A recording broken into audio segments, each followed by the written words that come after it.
Good evening, and thank you for calling or for tuning in to Calling City Hall. Sure do appreciate it. I have some really exciting guests with me for this evening, and first of all, I think it's the first time for our Councilwoman Linda Lurick. Yes, it is. Very exciting to have Linda with us today. It's gonna be fun. She'll be a new movie star, so it'll be nice. Nice stuff. And then we also have with us our Deputy Public Works Director, Tom Kirkman. How are you doing, Tom? Wonderful. Thanks for having me tonight. Thanks for being with us. There are so many things we've got to talk about. Yep. I think it's going to be an exciting night, quite frankly. We have, we're going to talk street. We're going to talk a little bit of sanitation. We're going to talk a little bit of CAT building, Western States Caterpillar building that we just purchased. There's a number of things. Big federal aid projects. Some federal aid projects. So we're just going to jump right into the middle of it then and go from there. But I just might add, if you have any questions, please don't hesitate to call, and we will answer those questions the best that we can. Perfect. So we'll jump into it. So Tom, where are we? Streets is one of the things that will get most people in trouble. We get a lot of phone calls if the streets are in bad shape.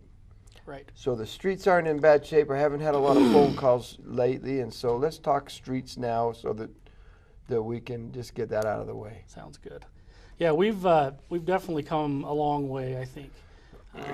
A few years back, it's been about 4 or 5 years now, we went and we hired a private company to come and survey our roads, because everybody looks at something and they look at it a little bit differently. And we wanted to have a third person, a non-biased opinion on how the network, our road network was, and how the condition was.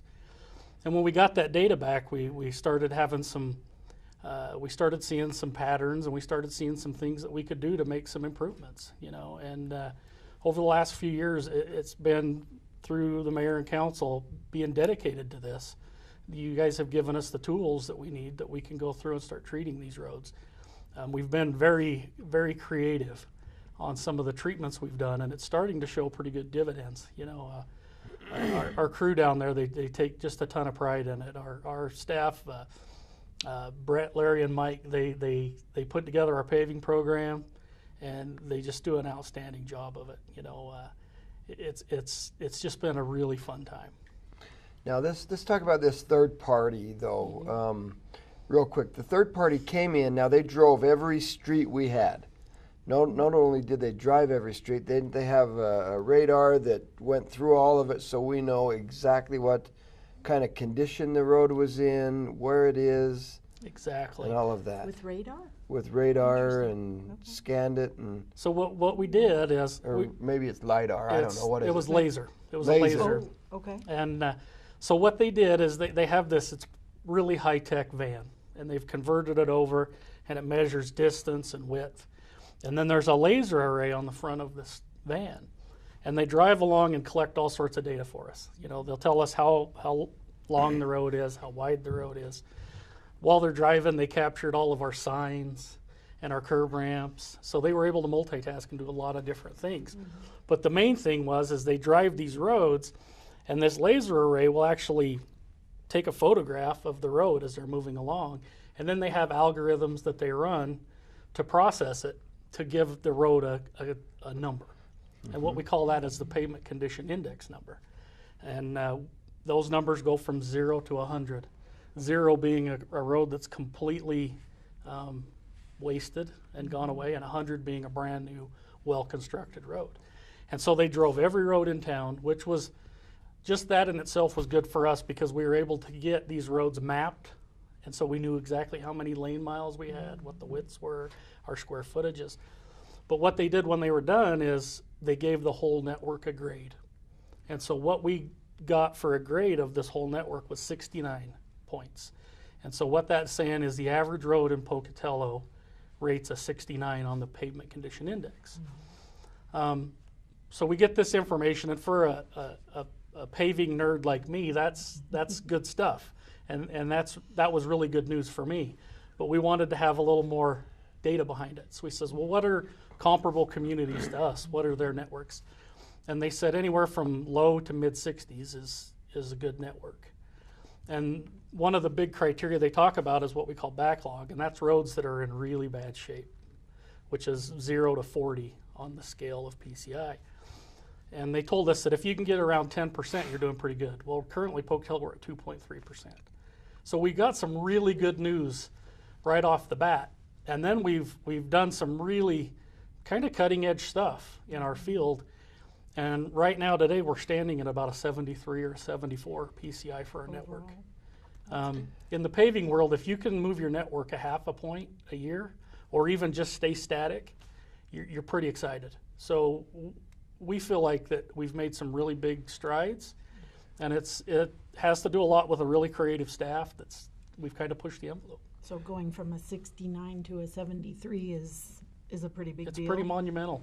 It really is. And that's with the same, the same funding we've had for every year. So as costs go up, you don't get to treat quite as many miles. And we've been able to maintain our network and increase it over the last 5 years. So we're pretty excited about it. It's incredible the techniques that you're using now and stuff. How do you do? No, well, last year we treated or maintained 40 miles of road. 40 miles. That was a big goal that we had set out to try and get 40 miles. So just for simple mathematics, okay, let's say we have 280 miles of road. Well, we want to try and be on a road every 7 years. So you divide that out and you need to be doing 40 miles a year. So that was kind of a target that we shot for. And we got, 35 to 37, and last year we finally got it. And just to kind of give you an idea, we used to do about 25 miles a year. Okay. And that's through some of this creativity that we're talking about of how we've been able to do this broader, more in-depth work. What we're kind of shooting for now, the mileage is good, and it's great because it's just simple mathematics, right? You got to treat a certain amount. What we're shooting for now is we have this data, we can start saying, okay, what's our best bang for the buck to get our PCI numbers up? Because that's really what matters. At the end of the day, if you do a lot of miles, the PCI is going to take care of itself. But we're trying to target this PCI to see if we can even move it faster. And so we've had some pretty good success with that. So for this year, is your goal this year staying at 40, or are you upping that? So this year we're chasing this PCI, and what it worked out to be in is about 36 to 37 miles this year. So we're still right in that ballpark. And you're going to have ebbs and flows, in pavement management. Some years you're going to do a lot of light treatments. Other years you're going to do heavy treatments. And that's what's been really nice for us is we've gotten a lot of treatments in our toolbox now. So we can actually cater a treatment to the road. And so kind of the motto we use is we want to treat the right road at the right time with the right treatment. Everybody wants a brand new paved road, and that's great because they're smooth. But if the road only needs a treatment that costs 30 cents a square yard compared to paving, which costs upwards of $10 to $20 a square yard. What are those different options? I was just going to ask you all the different treatments. So we can start at the lowest treatment we do, which is called a fog seal. So without getting too far in the weeds and being nerdy about it, but asphalt's made up of asphaltenes and multines, and ultraviolet light and rain strip the oil out of the roads. And so a road's basically made up of oil and rocks. And it usually isn't the rocks that go anywhere, it's the oil. And then as you lose the oil, the rocks start to loosen up, and that's when the roads start falling apart. So the first treatment we do is called a fog seal. And what we're doing there is we're applying oil back to the roads. So we apply the oil at a certain rate. And this oil that we use is actually made to impregnate into the asphalt. It actually penetrates upwards of an eighth of an inch deep. And so it goes into the road and it seals that top layer of the asphalt to help keep the sun from stripping the oil and the rain. The biggest thing we want to do is we want to keep water out of the road. That's the number one. Between the sun and the water, those are our two big killers. And so then we move up the chain. We've got what we call a micro seal or a chip seal. And those kind of cover the same PCI rating of roads. And we use this PCI data to determine these. So a chip seal, what we do is we spray a really thick asphalt emulsion oil down, and then we spread rocks over the top of it. And everybody's seen the chip seal on the interstate with their broken windows, and it's chipped windows. Yes. Yeah, that's right. It's Hence chip seal. hence That's the the word way I chip got seal. That's right. And so it's a very good treatment, but it's very labor intensive. We have to apply the treatment. We close the road to apply it. Then we have to come back in a couple of weeks because you have to let the rocks embed in the oil. So we got to let it sit for a few weeks. Then we come back, have to close the road to sweep it. And then after we sweep it, then we have to come back, close the road again to put a top coat on it. So it's a fairly inexpensive treatment, but when you start putting the numbers to, the labor costs, the traffic control, and the inconvenience to the public, you close a road 3 times in a month, and it gets to be a distraction. And so that's one of the treatments we use. We're scaling back on that a lot more because sweeping costs are so high anymore that it's kind of pricing itself out. And then the other one that is in the same group is called a chip or a micro seal. And that's one of the only processes that we don't do in-house. So the street department does 90% of all the work in-house. And the only thing that we contract out is our micro sealing. And we've had just super good luck with that. And micro sealing is just basically a really small, thin asphalt overlay. And so it goes into a truck as aggregate or rocks, oil, and a little bit of chemistry. We use either Portland cement or sulfates to help it cure. And it mixes it up in the truck, and then it comes out the back and we apply it. And we're just seeing huge benefits out of this micro seal. We've really pushed the envelope the last few years of how bad of a road can we treat with it, and see how we want to test the limits of it because you got to know where that threshold is. And I tell you, it's giving back dividends, huge dividends. And then we have a cape seal, which is a combination of the two. You put a chip seal down, then you put a cape seal or a micro seal over it. We call that a cape seal. So that's another treatment. And then we have our paving. The paving is where we come in with the big machine and we grind up the road. And then we can either put it down in small lifts, about 1.5 inches, or we can do 2-inch lifts or 3.5-inch lifts. The big thing with pavement management is it's similar to the maintenance you do on your car. When you get a brand new car, if you wax it and you change the oil, those things are going to last longer. And that's what the fog seals are for us. They're like the wax or the change in the oil. And then when you get 50,000, 75,000, you got to do a timing belt or you got to do brakes. That's kind of your micro seals. Then when it starts really deteriorating, that's when you do your paving. And we found that it's money way better spent to try and keep roads good than to try and fix every bad road.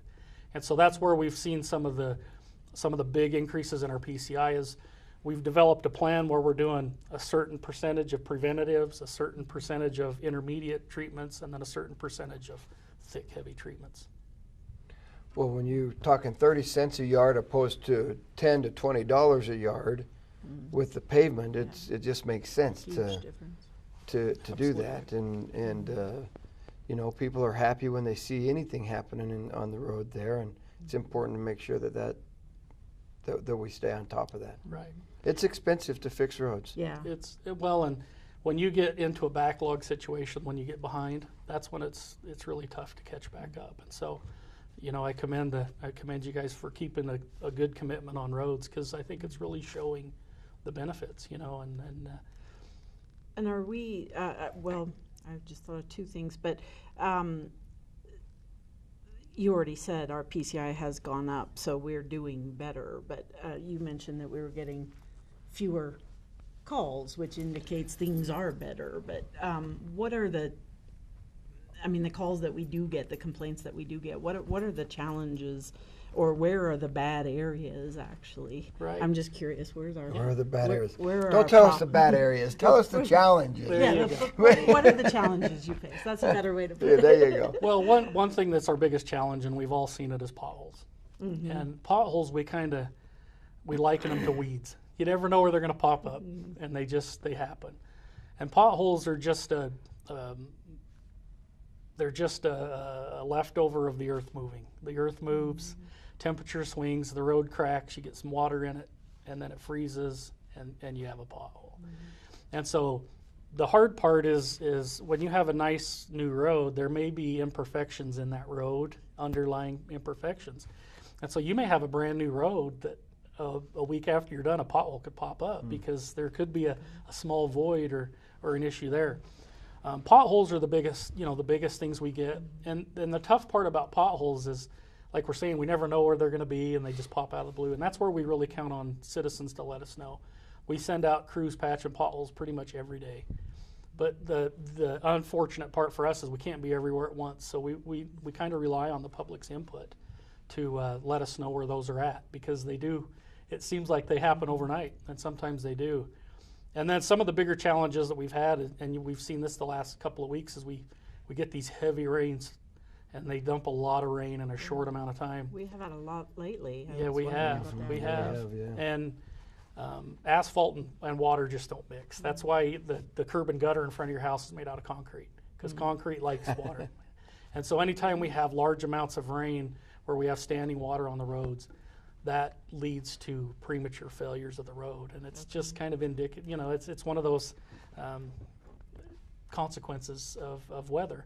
And that's something that we're always looking at with our pavement plan, is we always try and keep it fluid enough that when these arise, we can move if we have to. For instance, over on the west side of town, we had a very large rain event 2 weeks ago, and the water just tore the road up. It just tore it up. And so we kind of were able to reallocate and take care of that road this year, and then the road that we were going to do this year, we moved to the next year. And so there's always this little bit of give and take, that we try and manage as best we can. And a lot of it has to do with your winter. And last winter we had a really heavy winter, and it was the worst case scenario you can get, because we get large amounts of snow, and then we get rain and high temperatures, and we just had rivers running down the roads, and it just took a toll on it. But to our advantage, though, you had done a great job, or the crews had done a great job, making sure that our storm drains were cleaned out as fast and as much as we possibly could. When we had all of that snow piled on top of it, they went and cleared out the storm drains anyway when we knew there was going to be rain. And so they came in, they did that, it rained. We didn't have the flooding that a lot of Surrounding communities had. Yeah, absolutely. And Yeah, it was because of that hard work of the crews that are Exactly. just incredible. Yeah. Unfortunately, that's one of the bad problems with plowing snow, is the snow gets displaced into the curb, which covers the drains. So we've had a really good working relationship with the National Weather Service. And in our world, what we call them rain on snow events. When you have rain on top of snow, that's when we get nervous. As the mayor could attest, Oh, he yeah. was down there the night we had that. And so the National Weather Service was able to give us some advance warning. So we were able to go out and get some of these key drains opened up and make sure that we had good pathways for the water. Because Center Street underpass has always been one of the worst in terms of flooding. We've had years where it was almost up to the top of that, but I noticed this last time, and you and I talked about this, that it was only, Yeah, even in the worst storm, Well, it was way less than it used to be. That So- storm was the 13th worst storm recorded in recorded history. recorded Really? history. So that's how big of a rainstorm that was just a few weeks ago. And we didn't And we get the didn't- flooding we used to we get. didn't Yeah. because of the work that they've done. Okay. Yeah, we're super proud of some of the accomplishments we've made down there. Anytime you have the lowest part of the valley, and it's it's a paved surface that doesn't infiltrate water, you're gonna have issues, right? And we live in a very peculiar surroundings where we are a valley, but we were able to go down there and we did some targeted replacements and upgrades on certain areas down there on Center, and we're still working to get that completely ironed out, but we made a major steps in the right direction. We like the mayor was saying, it was a really bad event, and we had, there was just a small amount of water standing in the underpass. So we're pretty Which proud of a that. few years ago it would have filled the underpass up. Yeah. We would have filled it up and it would have been full for a couple of days, and then we would have got it taken care of. But We've got a great preventative maintenance program in place where we go in and service the pumps, because there's pumps that pump that out, and so we're just trying to. You can never predict the weather, but we're trying our best to stack the cards in our favor, so that when it does happen, we're And a that's little more ahead of it. it's incredible the work they're doing. It's We're amazing. pretty excited. It's amazing, no question.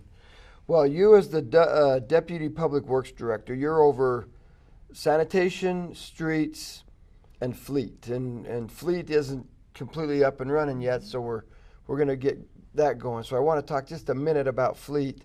But before we do that, sanitation, we had what I think consider a great ribbon cutting yesterday. Some pretty exciting things happen in sanitation world and really the recycling world. Absolutely. So why don't we talk about that glass recycling for just a minute, if That's we awesome. could. And it was a great day yesterday. We had a really good turnout. People showed up. It was the start on Monday the 4th of our glass recycling program. There's been a lot of moving parts that had to get put in place to make that happen, and the staff at the sanitation department, I just can't say enough about how good of a job they've done with that.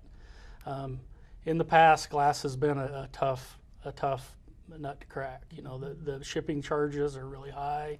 There's not a big market around here. There's a company out of Salt Lake City, Momentum Recycling, that's just been a great partner with us to work with. And it's probably the most requested recycling program in the city of Oh, Pocatello. hands down. Over the last 10 years, I would think, hands down. Yeah, and it's exciting because you know, we all know the environmental benefits. You know, that's kind of a given. The nice stuff is it's less we're putting in the landfill. The landfills are filling up fast, and you know, it's expensive to put stuff in landfills. And so anytime we have an opportunity like this, I think it behooves us to capitalize on it as best we can. So we've built a large storage facility where we can take the glass. We'll pick it up at these locations, and we'll stockpile it on site, and then the company will come and retrieve it and haul it away to their facility. And they make fiberglass insulation out of it and sandblasting media and stuff like that. Just different things there. Yeah. One thing that struck me in their presentation, when Momentum came and talked to us in the study session, they said that 100% of the glass Yeah. they take in is used. So I was impressed with that. Great. So that, you know, sometimes you think you're doing a good thing by recycling, but then you find out not all of it actually Yeah. gets recycled. So to know that they have this 100% track Well, record is Yeah, exciting. It is. is And the great. nice thing about glass is it really doesn't degrade. So it's one of the best recyclable products because it's almost infinitely recyclable, Yeah, you know, because it doesn't degrade over time. Sure. I'm so excited about this. Oh, it's great. Well, and it's right on the heels of us not being able to recycle as much plastic as we have in the past, Right. where that option has gone away for every city in America. Really, most cities in the world, you just can't recycle it. And I will say that we are looking and still trying to find a way to make it happen so that we can recycle all of the plastics and stuff. But this is just a great benefit for the community as a whole. Right. You know, to be able to get that glass recycling is incredible. I love it. Yeah. And like you said, it is a volatile market right now in the recycle world. So it's nice to see these 100% returns on these. So Yeah. it's And I glasses. think that's an important thing to stress too, is that, you know, we support recycling, we believe in recycling. The issue is markets. And if there's no market for it, you know, and in the past there wasn't a market for glass, now there is. You know, the market for plastics kind of went away. That caused a problem for us. But it's not that we don't want to do it or that we're not committed to Yeah. doing it. I mean, I think Oh yeah, everyone in Pocatello believe, you know, I mean, that the council, the mayor, the employees, we all Right. believe in it. But we have those challenges, excuse me, of the market. Right. And it is a world market. You know, it's not, It it's, really so is. there's a lot. It's a tricky puzzle. Yeah. We'll just say that. But I think having the glass, adding that now at least takes a little bit of the sting away from not being able to do as much Oh, plastic as we'd there's like no to do. no you know. question in my mind that it does. It takes the sting away. It's difficult at best to start thinking, you know what, we were able to recycle everything. Now we have to pick and choose what plastics we put in and what we don't, and now to have the option of recycle. And I don't remember all of the locations that those recycle bins are. I know we've got one out here in City Hall. Help me out. Help me out. So we've got one at Sister City Park, Sister City Park. at the Wellness Center, Okay. City Hall, like you said. City Hall. Ridley's on Main. Okay. Albertsons. Okay. The UP parking lot Okay. down in Old Town by the dog park. Yep. Okay. And ISU Holt Arena. So we got it in 7 locations.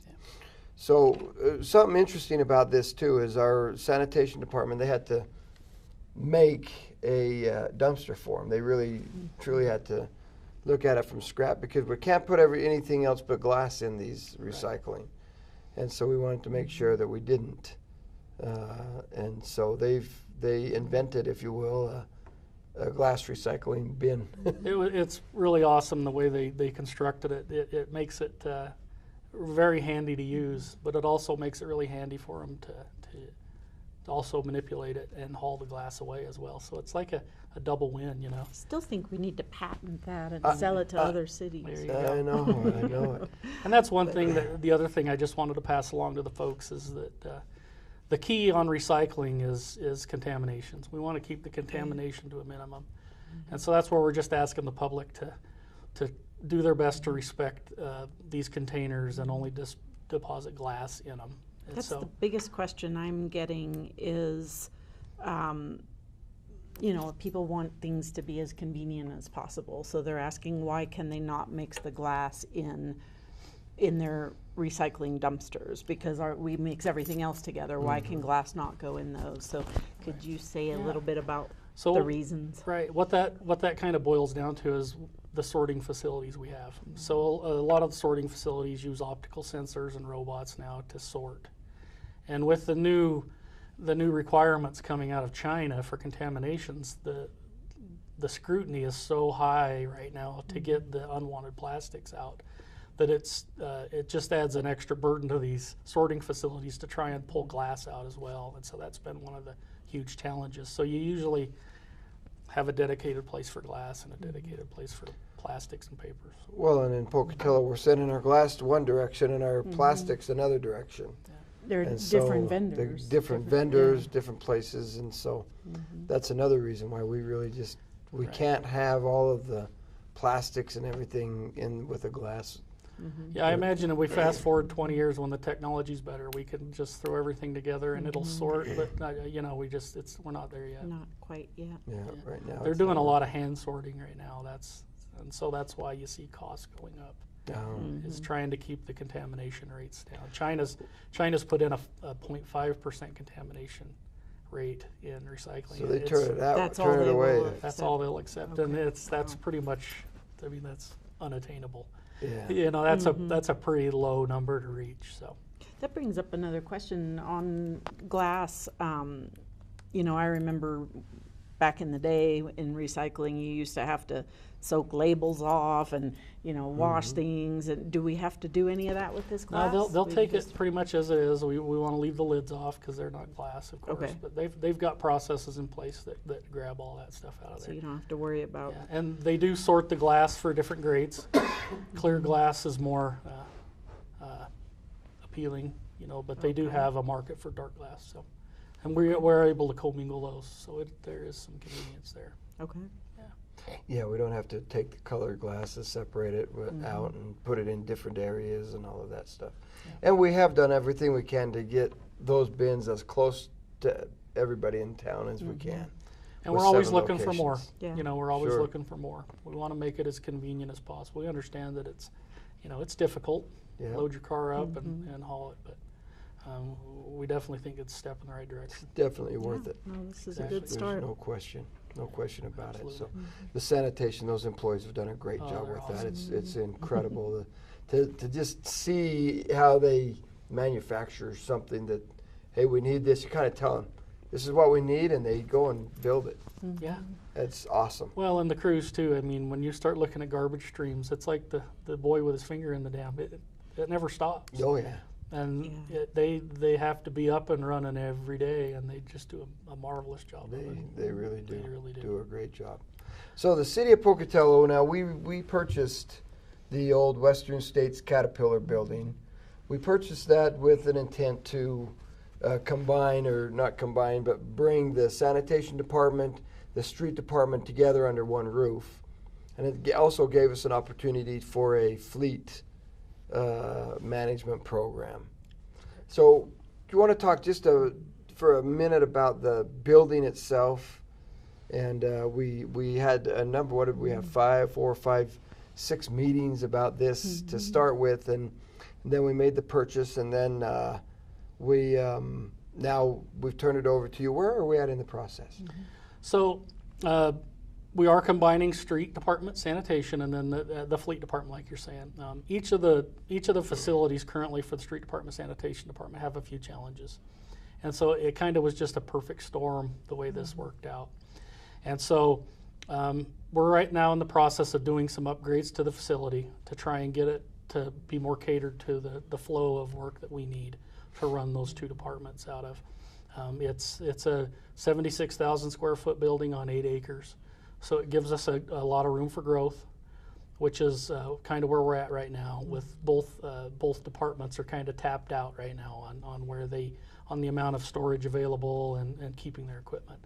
So that was a win right there. And then there's also a large shop area over there that's very conducive to maintenance on both vehicles and equipment. And so now we're moving in this direction to where we're going to centralize all of the fleet department over there, and we're going to centralize all of the repairs for the city equipment over there. The benefits of centralizing are immense. I mean, there's economies of scales that we can get through this, through bulk ordering and bulk purchasing, and just giving the mechanics the tools they need to get what they need to be done as quick as they can. Well, we're able to put a parts store in here as well, so that we'll have most of the parts we'll need. We won't be waiting on parts, which will save money and time with the equipment that we have. Absolutely. We've got vendors that we're going to go out to bid for, and they will actually put a dedicated parts facility in our facility, and they'll guarantee an 85% on-demand, on-shelf, on-demand part,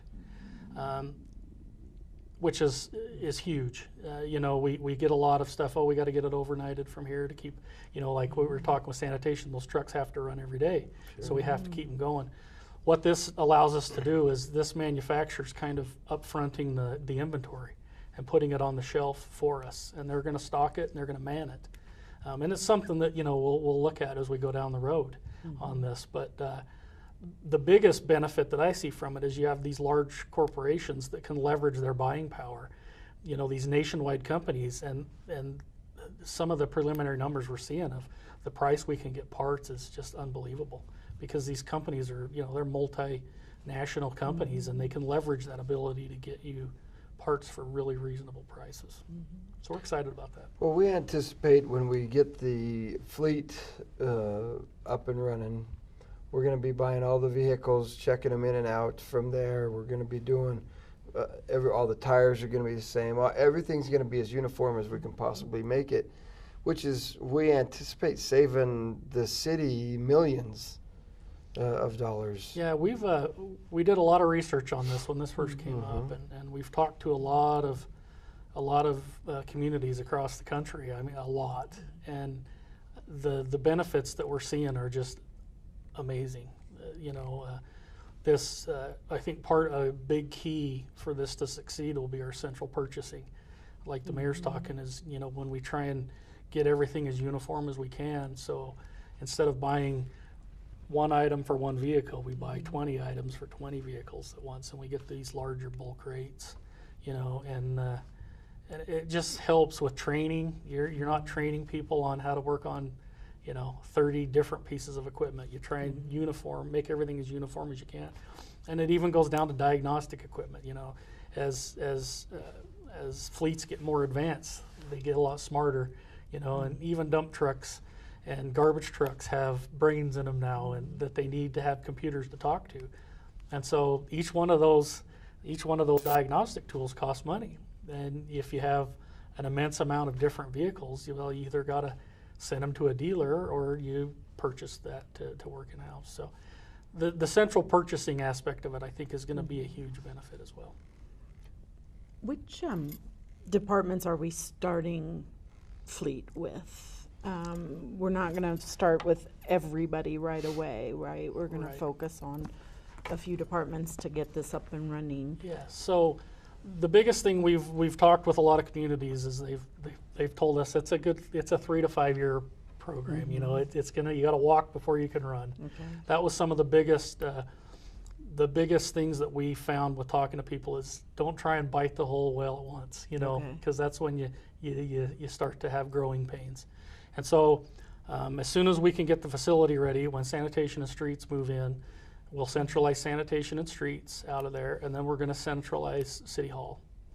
And then we're going to go throughout the year and collect data on the rest of the remaining vehicles and equipment throughout the city, and then we're hoping to October 1st of 2019 is when we're going to have a total implementation. And so we're really excited. Pretty quick. It's pretty quick, you know. One of the fleets that have been really helpful for us and that we've worked with a lot is the city of Boise. They centralized their fleet about 8 or 9 years ago, and they said their implementation took a good 4 years. Okay. And so we're trying to get this done 1.5 years, 2 years, and so we're gonna do it smart. Yeah. But we also want to get it going fast because How did you pick the departments to start with? What made you make that decision? So the sheer convenience of sanitation and streets will both be in the Because same those building. are going to be together. Right, Okay. and some of the equipment between streets and sanitation, they're some of our largest expenditures. We spend a lot of money on parts because Big trucks. big trucks and they're doing a Going lot of all the hard time. work, Yeah. and they're going hard. all the time, hauling a lot of weight. Mm-hmm. And so we thought that would be a good opportunity to capitalize on that. That we're sending a lot of money out of there. Let's see if we can reap some of those benefits right off the bat. And then part of this fleet utilization, or part of this fleet department we're doing, is we're going to do a utilization study, and we're going to do, we call it right sizing. And what we can do is through our fuel site and through our maintenance records, we can start determining how many vehicles we actually need. And that's something that'll be new that we haven't done in the past. And so we can do these utilization studies and start determining if at certain locations it makes sense to make a carpool where multiple departments can share vehicles. If there's a department that only uses a vehicle once or twice a week, it really doesn't make a lot of sense for them to own a vehicle. And so maybe that department can share a vehicle with another department. And so that's where we were focusing in on City Hall because we thought that would be a good segue into that. Yeah, that makes sense. So we're just moving everything in a very good direction. I feel like we really have things moving where they need to go. We've got the city being more efficient. The employees are incredible. It's great to have them doing what they're doing, and so it's just neat. Tom, you've been amazing as a street superintendent to start with, and getting us up to the 40 miles of road a year, which is an accomplishment in itself, and then just to keep moving on, saying what more can I do? What more can I do? I want to help the city more and more, and so it's. Well, I appreciate that. It's great. I'm a local boy. I was born and raised here, and I want this city to succeed, and I think we're on a great track. It's a wonderful place to live, and anything we can do to make it better, we definitely want to do it. Absolutely, absolutely. Well, it looks like our time is up, and so I don't know how long that's been up there. I hope not very long, but it looks like our time is up, and so man, time goes by fast when you're Having fun. having fun and getting through things. And so, thank you very much. Is there anything else you need to tell us real quick about anything that comes to mind with pavement, with what streets? You know what? I apologize. I know time's up for street sweeping. Mm-hmm. Can somebody go online and see where we're going to be doing the street sweeping so they can move their cars off the street so we can get all that done? Absolutely. Street sweeping is difficult. I make the joke a lot, if you look at a street sweeper long enough, it'll break down. A street sweeper just has a lot of moving parts. It works in a very dirty environment, and they're very high maintenance. And so the difficult challenge for us is we may start out in the morning with 4 street sweepers going, and by noon we may only have 2. And so it's really difficult to try and plan those out, because the only thing more frustrated than not being able to move your car is moving your car and no one showed up. Oh yeah. And so it's been kind of a balancing act, and we've toyed around with a lot of different things, and we're still in the process of trying to morph this, because we want the cars to be moved. We want to get as much cleaned up as we can, because that's less that gets into the drains and less that gets into the river. And so what we've done is we're now putting on our Facebook page And so I'd encourage everybody to like our Facebook page. And every night we put a quadrant down where we're going to sweep. And we'll put a map up there and we'll show what area we're going to be in. With that being said, we don't know if we'll get it all in that day, but that's the areas that we're projecting to get done. It's not an exact science, unfortunately. And in this time of year, you know, our street sweepers, a lot of times are out sweeping up glass for car accidents. We have pavement management program or projects that we're doing that we need sweepers there. So on any given day, those street sweepers, you know, like I said, we may have 4 going all day, we may only have 1. And so we're trying our best to find better ways to get that information out.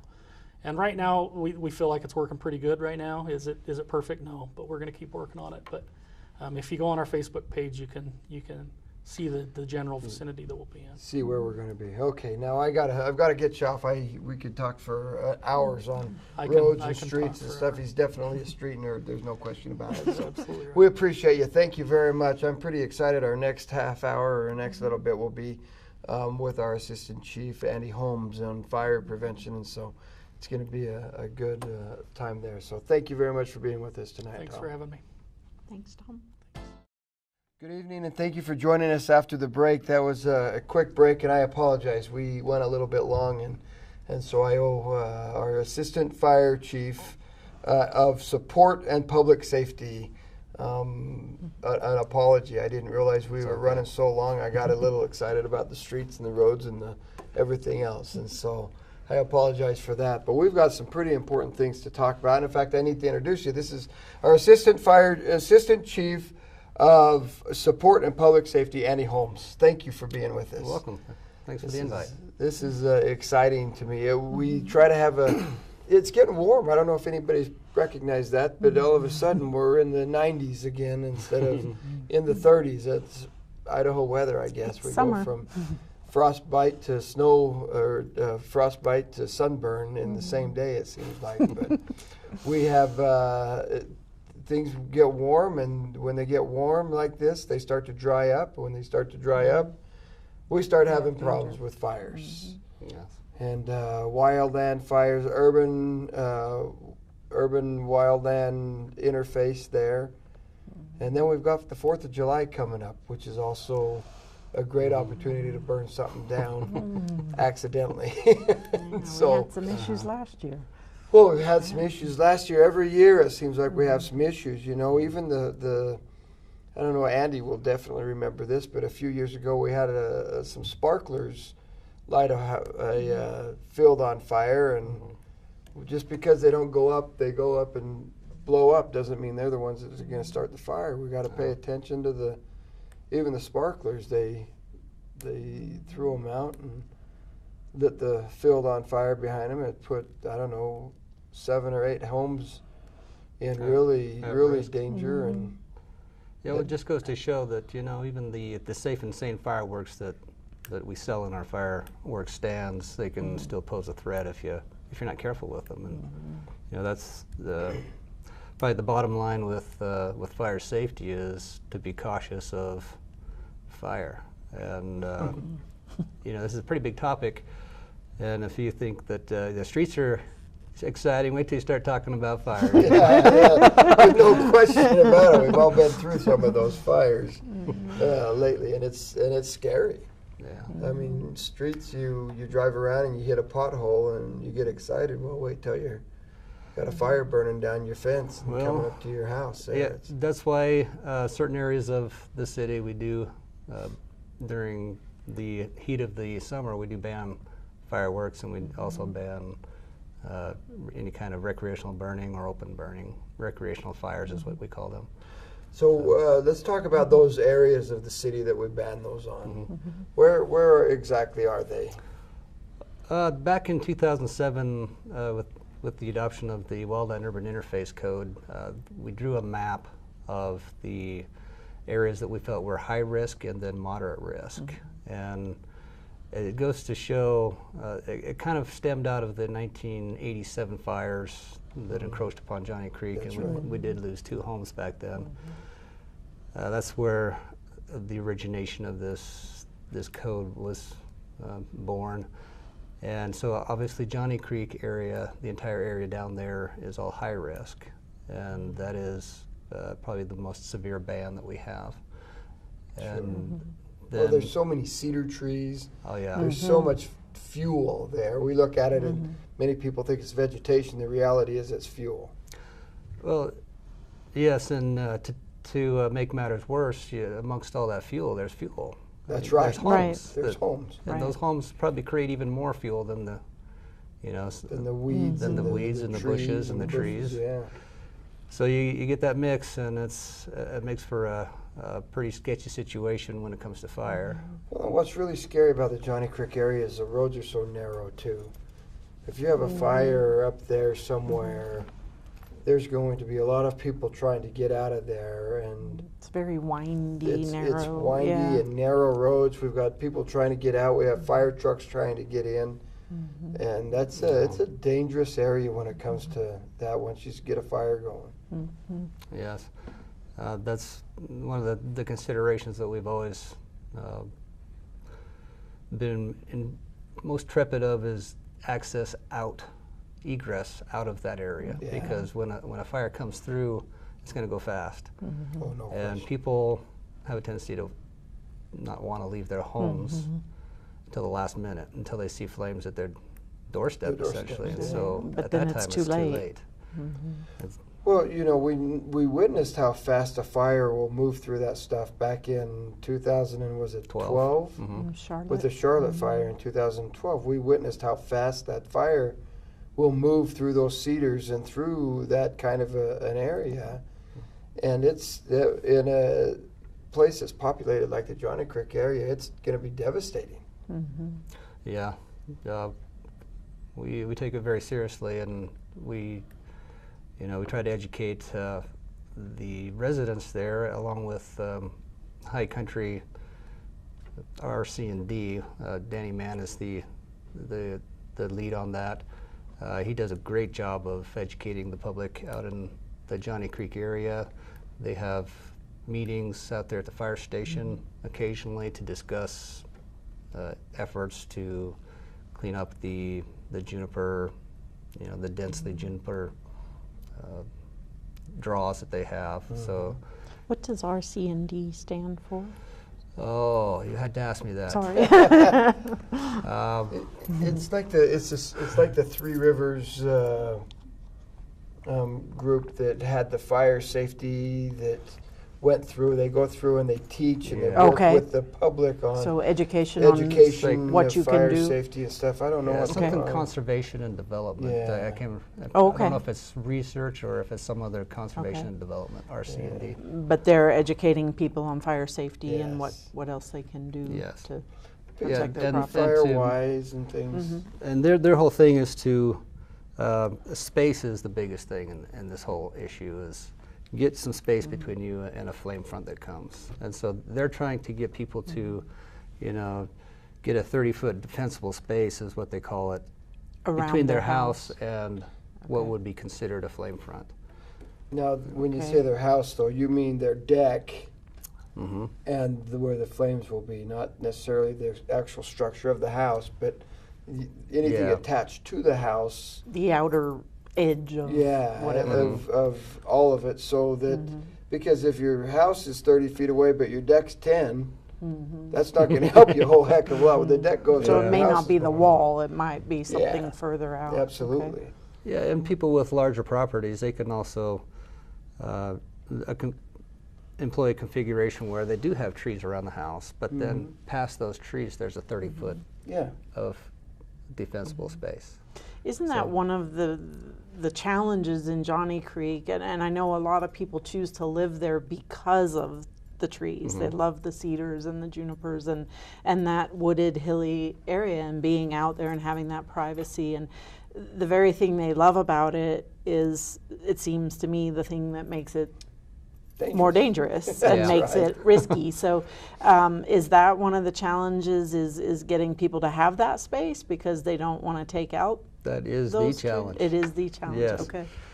I mean, you don't move out to the forest and then cut all the trees down. Right. Yeah, so Right. that's Yeah. that would be, they would consider that cutting down their the reason why they live there, for the Right. privacy and the beauty and the canopy that you know, protects the deer and other wildlife from coming through. And It's a beautiful part of the community, is. but it's Yeah. scary when you start thinking about this time of year and just how dry it gets and stuff. And it's not only the fireworks. You've got, like you said, open fire pits for recreational fires. Those are also very dangerous. Or lawn mowing. You Lawn can mowing. spark off, you know. a- weed eating, Yeah. filling Weed your eating, weed yeah. eater with gas, and Mm-hmm. you know, there's smoking. That's right. There's all sorts of You know, a spark from your weed eater hitting a rock can do it. I mean, there's just so many things that could do it Yeah. for you. You know. you know, Yeah. You know, our barbecuers, we're starting to fire them up, and it's always good to have them inspected or at least looked at them before you start Yeah. it the first of the summer there. Make sure everything's good. You bet. You know, just a conscientious effort on the residents out there, and anywhere for that matter, on, you know, what they're doing, their activities. Even keeping an eye out, you know, kind of a neighborhood watch for any other activities like rogue fireworks or what have you, and reporting those in a timely fashion. It really goes a long ways to preserving the safety out there. I think our interest is not catching somebody doing something wrong. Right. It's I think it's safety. preventing people from doing something wrong and preventing an accident that shouldn't happen Yeah. from happening. Right. And, It's not punitive. No. It's really safety oriented, Absolutely. and make, you know, also to guard against property loss. You know, that doesn't need to happen. Well, I will tell you, we have an incredible fire department because you start looking at the fires we've had just recently, and I'm not sure what's going on, but there's something in the air because we've had a number of pretty good sized fires in the last few months that they've been able to just get in front of and get taken care of and not have to, you know, and we've saved a lot of property. We haven't lost a life, you know, knock on wood, that we ever do. And very, very few, if any, injuries, even. And so when you start thinking about That's a The- testament to oh our boy. firefighters. our Yes. firefighters, Well, are I incredible. look at it even beyond that. It extends into the community, you know, and when they're vigilant and on the lookout and report early is a key issue here. Is reporting that fire so that we can get there. Yeah. You know, time is of the essence when it comes to fire, and you know, it even goes down to the considerate motorists that pull over and let us through in a timely fashion. It's really a team effort that's a throughout the good whole thing. And I appreciate the comments on the fire department. We do train a lot, and you know, we make every effort to be professionals in our field, and we feel like we owe it to the community to serve our community in the best way we can. Well, I'll tell you, I'll put our fire department up against any, because I really believe in them that much. They really, truly, they train, they're ready, they're prepared, and they're quick. They know exactly what to do, when to do it. It's amazing to me to see the firefighters in action. You know, I went a few years ago, I guess it's been 5 or 6 years ago maybe. I went to a program that they call Fire Ops 101, I think, Fire Ops 101. And the materials that they use today to build, opposed to the materials that were used, you know, in past years. The antiques, if you can get the antiques because it's amazing. They started 2 fires side by side, but the one with the antiques and the solid wood and stuff, Not they started that fire. fiberboard, It's yeah. really, really, truly, they started it, and I think they waited 4 or 5 minutes, and then they started the other one that had today's products in it. And the one that was in today's products, I mean, it's within minutes was just fully engulfed and inflamed, and the other one was just They call that legacy construction and materials, like the old wool couches, you know, Yeah. Right. that Grandma had, and compared to the polystyrene nowadays. And is- solid wood furniture as opposed to fiberboard and things like that. Yeah, I mean, it was quality, well made. It was. Absolutely, it was amazing. But it's interesting that, I mean, we think of it as it's good quality, but it also is safer. Yeah, You oh, know, absolutely. that it doesn't burn in the way the new materials do. Yeah. That is an Yeah. interesting idea. The plastics and the stuff that they use nowadays, it's incredible to see how they do that. Let's talk a little bit about fire. Oh my goodness, I just lost it. They run your ceiling there in your house. smoke Fire detectors. smoke detectors. Yes. And fire alarms, smoke You bet. detectors, carbon monoxide detectors. I'd be very remiss if we didn't talk a little bit about them. That's something very important for people to have. Hopefully, everybody has them in their home. Unfortunately, we know that probably half of them that have them in their home haven't checked them in the last 10 years, and the battery's dead on it. It's not going to work for them. Mm-hmm. And then the other half don't have them in their homes. And so, is there a place for people to get a fire or a smoke detector and a We carbon were out monoxide this detector? weekend. Yeah, Yeah. we did. We just funny you should mention that. We had a program called Sound the Alarm, and that was just this past weekend. And these programs are done in conjunction with the Red Cross, and they are actually the ones that supply the smoke alarms. And they have a grant, I think, to pay for those. So, Okay. Yeah. So they're provided for free. Mm-hmm. They are, to people that don't have them and feel like they need them in their houses, which they do, of course. But if you can't afford to go out and buy one at a store, then we will install one in conjunction with the Red Cross. And there's a little paperwork that needs to be filled out. That's kind of like the strings attached to that, just for the Sure. for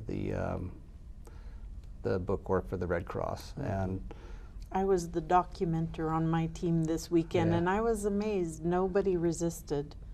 the Because documentation. I had to ask all these questions and fill out forms, and nobody had a problem with it.